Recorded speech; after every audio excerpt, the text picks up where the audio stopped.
Hello friends, welcome to Secret of Samil. இன்னைக்கு நம்மளோட சேனல்ல நாம பார்க்க போறது செம டேஸ்டியான ஒரு சுரக்காய் பாயசம் அத பார்க்க போறோம். சுரக்காய் பாயசம்னு சொல்லலாம் இல்ல சுரக்காய் கீர் அப்படின்னு சொல்லலாம். இந்த சுரக்காய் கீர் வந்துட்டு நீங்க சூடாவும் சர்வ் பண்ணலாம், சில்லுனும் சர்வ் பண்ணலாம். எப்படி சர்வ் பண்ணாலும் செம்ம டேஸ்டியா இருக்கும். சொரக்காய் வந்துட்டு ஒரு 300 கிராம் அளவுக்கு எடுத்திருக்கேன். நான் எடுத்திருக்கிறதுனால பிஞ்சு சொரக்காய், பெருசா விதையெல்லாம் இல்ல. இப்ப இந்த மாதிரி ஒரு பீலர் வச்சு இந்த தோலை வந்துட்டு எடுத்துடலாம் ஃபர்ஸ்ட். இந்த மாதிரி நல்லா தோலை சீவி எடுத்தாச்சு.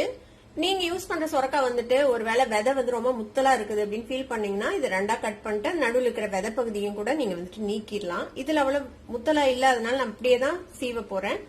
அது மீடியம் சைஸ் துருவது இருக்குல்ல, அதுல வந்துட்டு நம்ம துருவிக்கலாம்.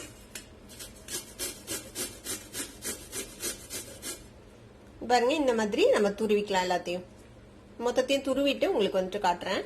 சொரக்காவை வந்துட்டு இந்த மாதிரி துருவியாச்சு. இதுல பாத்தீங்கன்னா இங்க பாருங்க குட்டி குட்டி விதை தான் இருக்குது, நல்ல பிஞ்சான விதை. இது வந்துட்டு இந்த பூசணி விதை மாதிரி நல்ல டேஸ்ட் தான் கொடுக்கும், அதனால அந்த விதையெல்லாம் எடுக்கல.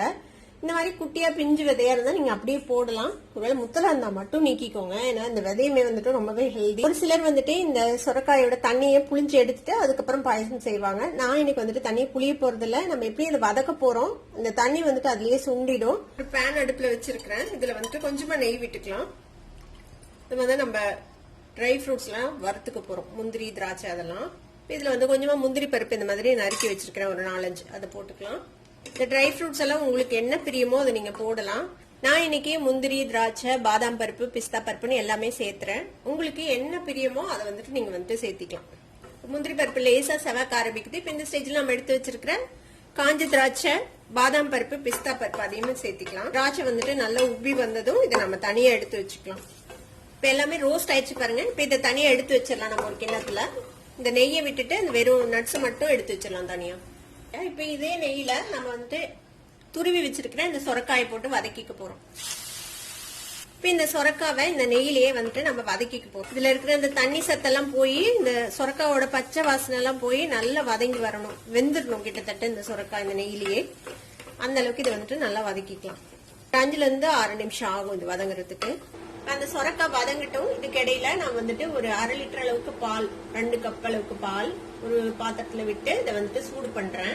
இது வந்துட்டு பொங்கி வரட்டும், அது வரைக்கும் நம்ம சூடு பண்ணிக்க போறோம். இப்ப பால் பாருங்க பொங்கி வருது. இந்த அளவுக்கு ஒரு கொதி வந்ததுன்னா போதும், நம்ம அடுப்பு ஆஃப் பண்ணிடலாம்.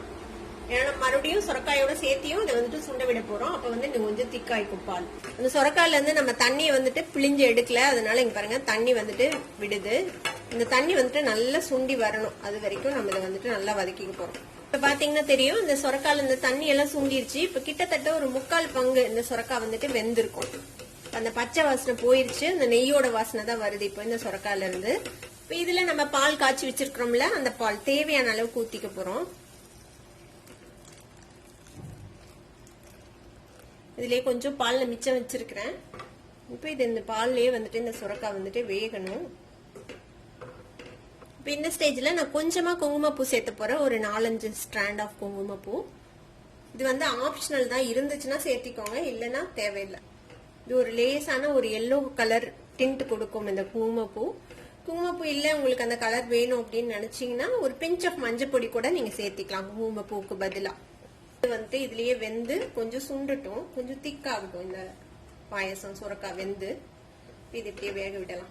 இப்போ ஒரு 5 நிமிஷம் லோ ஃப்ளேம்ல வச்சுட்டு நல்லா வெந்திருக்குது நம்மளோட சுரக்காய். இப்ப கலர் பாத்தீங்கன்னா தெரியும், லேசான ஒரு மஞ்சள் கலர்ல இருக்கு, இளம் மஞ்சள் கலர்ல. இந்த சுரக்காய் வந்துட்டு நல்லா வெந்திருக்கும். இதோட சேர்ந்து பாத்தீங்கன்னா தெரியும் திக்காயிடுச்சு பாருங்க. நான் வந்துட்டு ஒரு 1.5 டேபிள் ஸ்பூன் அளவுக்கு கண்டென்ஸ் மில்க் சேர்த்து போறேன்.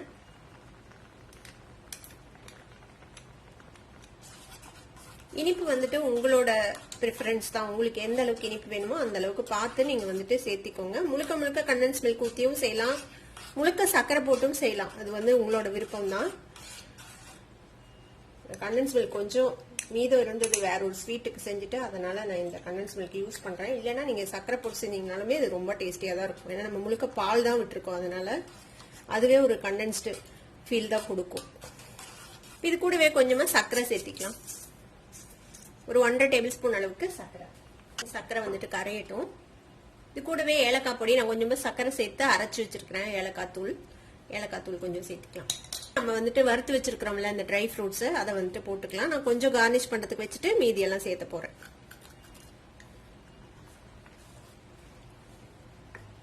இதுக்கப்புறம் ரொம்ப நேரம் கொதிக்கணும்னு அவசியம் இல்லை. இந்த சர்க்கரை கரைஞ்சி ஜஸ்ட் ஒரு 2 கொதி வரட்டும். அதுக்கப்புறம் நம்ம ஆஃப் பண்ணிட வேண்டியது. இப்ப நம்ம கண்டன்ஸ் மில்க்கும் சர்க்கரையும் போட்டு நல்லா 2-3 கொதி வந்துருச்சு. இப்போ அவ்வளவுதான். திக்னஸும் பாருங்க கரெக்டான திக்னஸ்ல இருக்குது. ஆறுச்சுன்னா இன்னும் கொஞ்சம் திக் ஆகும். இப்போ நம்ம இந்த ஸ்டேஜ்ல அடுப்பு ஆஃப் பண்ணிடலாம். செம்ம டேஸ்டியான டெலிஷியஸான ஒரு சுரக்காய் பாயசம் ரெடி ஆயிடுச்சு. மேல வந்துட்டு நம்ம எடுத்து வச்சிருந்த வறுத்த நட்ஸ் வச்சு கார்னிஷ் பண்ணியிருக்கிறேன். கண்டிப்பா ட்ரை பண்ணி பாருங்க. ட்ரை பண்ணி பார்த்துட்டு எப்படி இருந்தது அப்படின்னு எனக்கு கமெண்ட்ஸ்ல ஃபீட்பேக் கொடுங்க. இந்த வீடியோ உங்களுக்கு பிடிச்சிருந்ததுன்னா சப்ஸ்கிரைப் பண்ணுங்க. பக்கத்துல இருக்கிற பெல் ஐகானை கிளிக் பண்ணுங்க. அப்பதான் என்னோட ஃபியூச்சர் நோட்டிபிகேஷன்ஸ் உங்களுக்கு உடனே வந்து சேரும். லைக் பண்ணுங்க, ஷேர் பண்ணுங்க. தேங்க்யூ ஃபார் வாட்சிங் வீடியோ வியூவர்ஸ். Bye bye.